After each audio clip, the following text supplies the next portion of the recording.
It was actually Joachim last time I was here who made me understand that economics can be applied across very many different contexts. And that seminar at IFPRI really changed my mind, because I realized that economic concept didn't even need money to study. It was the use of scarce resources. And that changed my mind. And it made me finally leave medicine, where I was sort of by mistake ended up. I was always interested in social development. But the reason I came here was this, what happens the 21st of August. Can someone turn down the lights a little? I worked as district medical officer in northern Mozambique, not as an aid worker. I was directly employed by the government as an immigrant doctor, which made a lot of difference. There was a drought and suddenly an outbreak of a spastic paralysis. And we thought it was infectious in the beginning. But having studied this, we saw that it could be infectious, hysteria, deficiency, or a toxin. And in fact, studying this disease across Africa, we realized that it was a new disease. We named it Konzo, from a local designation by the population, and we could find that it was related to badly processed cassava, toxic cassava root, and the mechanism of the destruction of the nervous system we have yet not elucidated. We studied it across Africa. 20 years I spent together with African colleagues and PhD students and institutions in Africa studying hunger and famine threats in remote parts of rural Africa. So that really made me start to understand the very basics of human existence. And this was probably, and this is the cassava, you know, what I have to, Anne-Marie is here, which I worked with the Cassava Biotechnology Network also. I have to leave my main conclusions from my study of cassava with you here at IFPRI. Of the major staple crops, there are two types. Normally you talk about cereals and roots. I would suggest another division. It's about those where we eat a reproductive organ and a non-reproductive organ. Cassava is the only major staple crop from which we eat a non-reproductive organ. Jams, sweet potato is reproductive organs that can sprout, that contain vitamins, and that can be stored.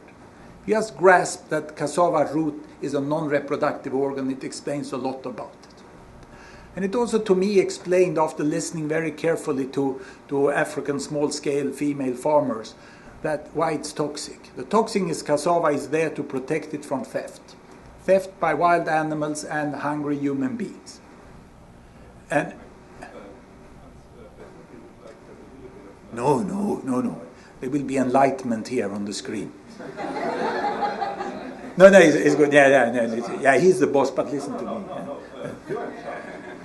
Yeah, it's fine. So really what I came to understand was that the idea from outside we have about cassava toxicity was that people were ignorant, they were growing a toxic food, and we had to help them and take away the toxin. That was a very stupid idea. You know, it takes a lot of time to understand why things are as they are in part. And for me, it took about 10 years of research. In the beginning, I just had the idea I would find out things and tell the poor women who were growing. In the end, it took, after 20 years, I understood finally that they were teaching me. And I understood that they knew everything about the toxicity of cassava. And the toxicity of cassava, they used it to protect their crop. Because a crop which is not a reproductive organ doesn't have a birthday. It doesn't have a certain time when you harvest it over the year. It exists there during the dry season when everyone is hungry in nature and in society. And the only thing that protects it from being stolen is that toxin, which takes 1 week to process. It's a fantastic. Hadn't cassava been toxic, it wouldn't have become a major staple. The non-toxic cassava is a completely other item in the food and farming system. It's a snack which you mainly eat to quench thirst and get a little calorie. It's actually a Coke which you can eat while working. Now this was my major conclusion. It took a very long time to realize how different human life can be. And I think that was why when I came back and started the course in global health and became professor, I got annoyed about this concept of developing countries. And I started this course, Global Health, to just teach about the entire world, the health in the entire world, how it varied and how it changed and how different it was. So I made a test of the students when I launched my new course, and that test led to the second big scientific discovery in my life. And it was this very question. I asked them which country in each pair has twice the child mortality. And they are composed in a way so one has twice as high child mortality as the other. And the uncertainty range of child mortality measurements is about plus minus 10 to 20%. We know relatively well. That's a methodological issue. It's due to federal US taxpayers paying for demographic health surveys. Thank you very much for that. And continuously over 25 years. There will be a 25-year celebration next month. So we know this. And Turkey is higher than Sri Lanka. Poland is higher than South Korea. Russia highest there. Pakistan highest there. And the students at Karolinska Institute, they got a mean here of 1.8 plus minus 0.4. And my first conclusion was they are ignorant. Hooray! Professors love ignorant students because it makes our work easy. And they come like a blank sheet of paper and you fill it in. But then when I compiled the result to send it to the dean of the faculty, I realized that I made a discovery. These students aren't ignorant because what I showed is that they know statistically significantly less about the world than the chimpanzee. Because the chimp would score 2.5, wouldn't they? There are 5 chances. And there are 2 options. So if I would have bananas with written Sri Lanka and Turkey, I would serve it to the chimp. They would be right half of the cases. And they would have 2.5. And the Swedish top students coming out of college with the highest grade in everything you can get and wanting to study global health, they get 1.8 plus minus confidence interval after 3 semesters. So I got a good power in my study. They reach 2.2. How come that they are statistically no less than the chimp? They score worse than random. Hadn't I showed them the question, just the form to fill in, they would have scored better. It means that the problem with global development is not ignorant, it is preconceived ideas. Old engraved mindsets about how the world is, which gears how we answer questions, rather than factual information of the situation in different countries. I also went boldly on and tested the professors that hand out the Nobel Prize in medicine, and they scored on par with the chimpanzee then. And the former president, he's very embarrassed about this, and he asked me to please tell all what you showed that I had 4 correct answers. But even he missed Sri Lanka and Turkey. Turkey is a great nation with good progress, and we hope they will join European Union, but they have inequity. Geographical, income, gender, and ethnic inequity. So it is illiterate Kurdish women in the highland of Turkey that doesn't have relatives in West Germany. They are the one who carry the high child mortality. Whereas in Sri Lanka, grandmother can read.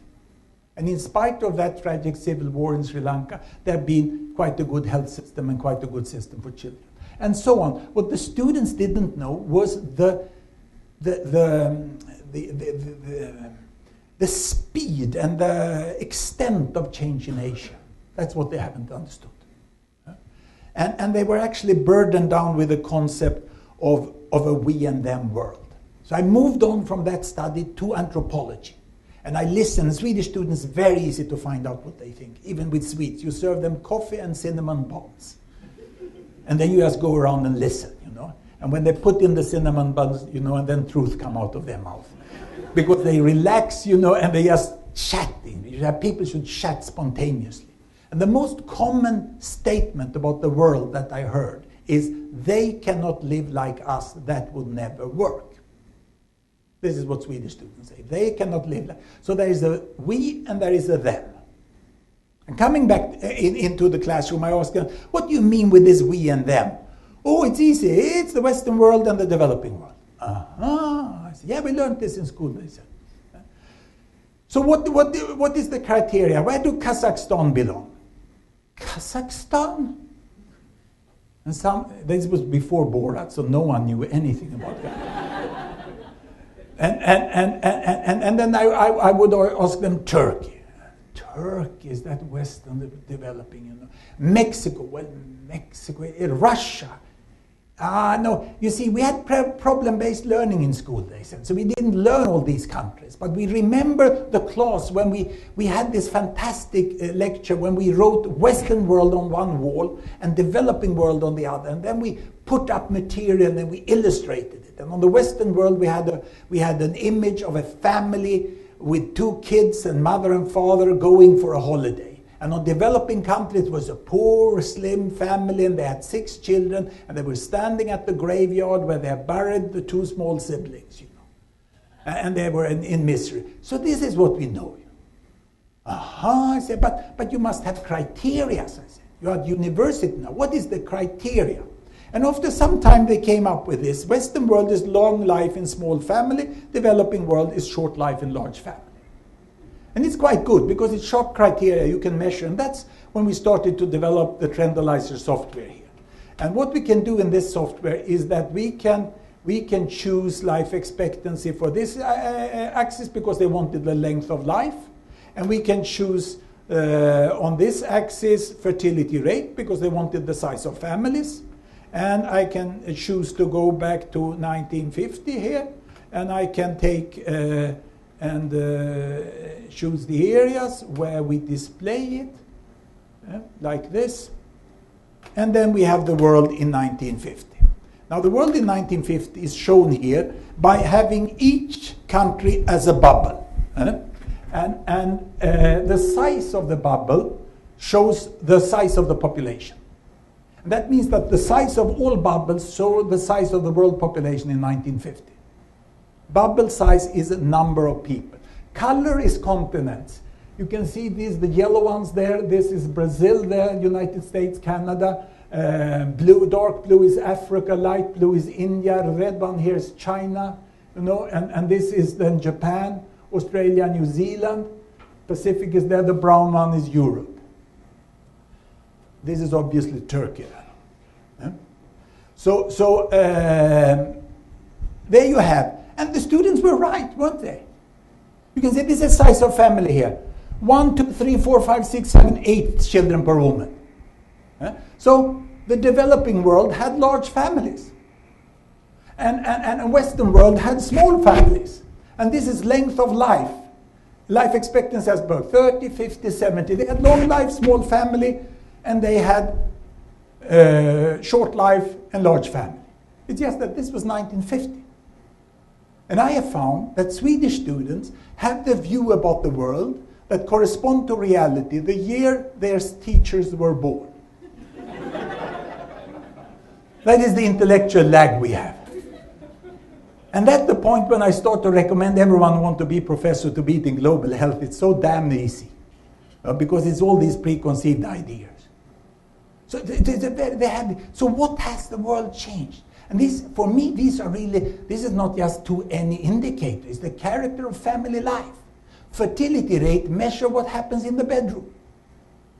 Is it brutal, old, macho, biological sex which gives as many kids as it is? Or is it planned number of children by a couple who make their own decisions and manage to implement them? And this axis, to me in public health, is just bathroom and kitchen. You have water, you have soap, you have food. You live up here. So if IFPRI succeed, you don't need CDC very much. Yeah, CDC can add a little up here, you know, but it's really about food, water, and basic living conditions.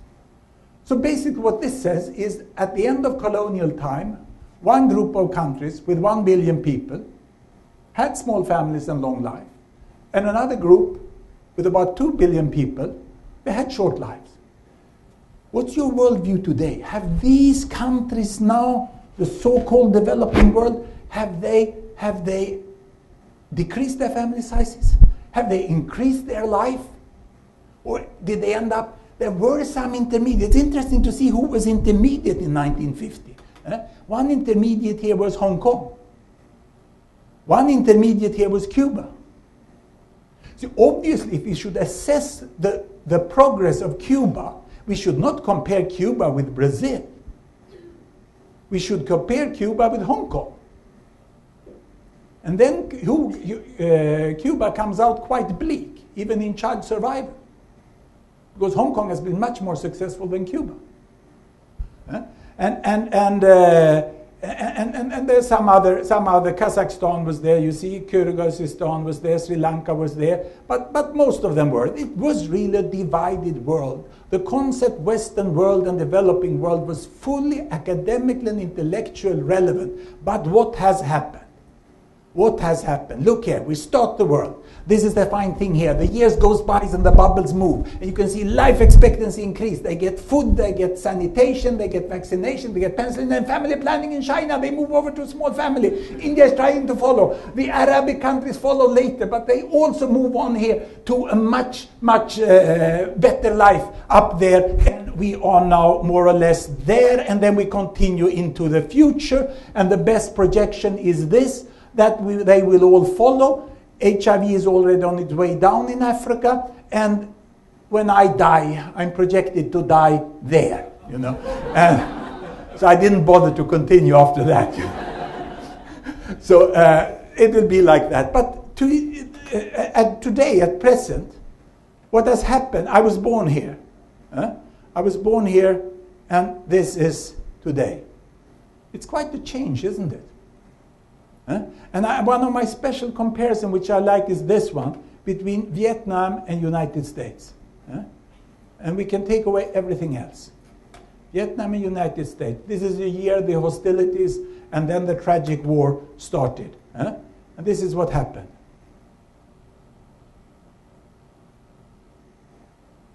Oh, sorry. The projections, we should stop. That's the last year we have data here.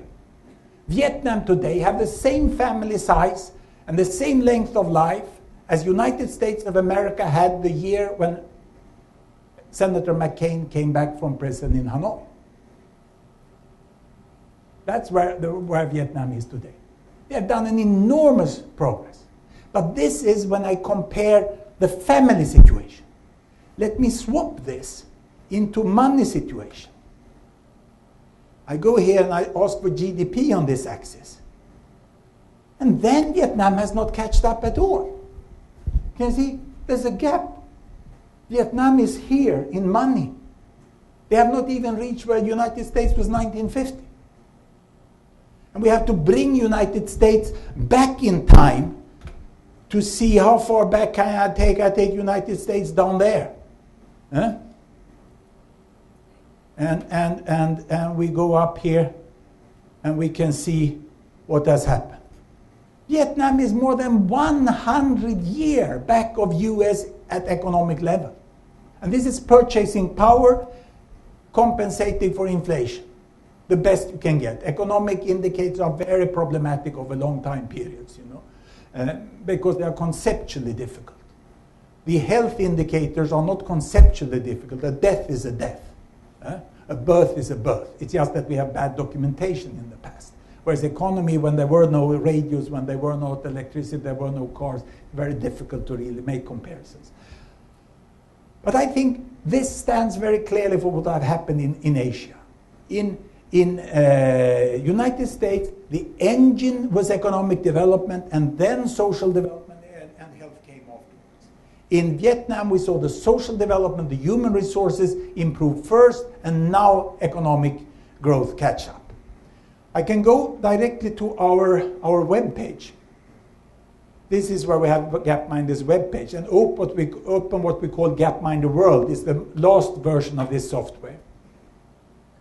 It is made for the web interactive, and that's why the fonts is a little smaller, so I started with the others. But it loads nicely here, and I can take full screen, and I now have income per person on this axis, the same I showed you last. And here, life expectancy, the countries of the world of today. And then I very nicely go back 200 years, before the Industrial Revolution. And you can see 200 years ago, there was no country that had more than 40 years. There were the beneficiaries of the slave work on the Caribbean sugar islands, they had the best health in the world there. Britain was also a little honorable because they sent their own children down in the coal mines later on. And United States were there. This was they were a little richer. We have compiled these time series going to different university departments. We had to start with history, demography, epidemiology, you know, because different disciplines study different time periods with their methods. Now, this is what had happened, the whole Industrial Revolution. You can see up to 1910, it's the lifting of the Western world. And that's set our mindset. And it was not until independence, after the Second World War, that we get the lifting of the rest. And then Thomas Friedman discovered the flat world. It's not flat, you know, it's a little like this. But it's really a continuous world. And this, for me, doesn't make sense to talk about two types of worlds. So I have a new name for developing world. It's not the developing world, it's the world. That's where the people live. It's the bloody world. The whole idea of that being something else, that is the real world. And I think President Bush, late President Bush, would be very much remembered in history books for being the one who swapped from G7 to G20. I can imagine what happened in the White House when the financial crisis broke out, you know, and he phoned Gordon Brown and said, "Do you have any money?" "No, I have no money. This Northern Rock sucked it all." You know. And then they phoned Sarkozy and he didn't have any money. And eventually they found out that the money was with Lula, the Chinese Foreign Reserve, Saudi Arabia, and even Putin. The ones who are paying for the bailout, or borrowing the money for the bailout. So we have a completely new situation with this emerging economy. On the same time, we still have countries down here. We still have countries down here. And this is what is so difficult for me, because I get blamed of being an optimist. Just because I know the child mortality in Egypt, that's knowledge, that's not an emotional state. And that you know the change of the world, it becomes very, very easily emotional, this, you know. And I think this data, of course, we hope that we will gradually, there's a big project starting in the Netherlands now, trying to improve this historical series. But more or less this corresponds to what has happened in the world. And we could look at it in another way.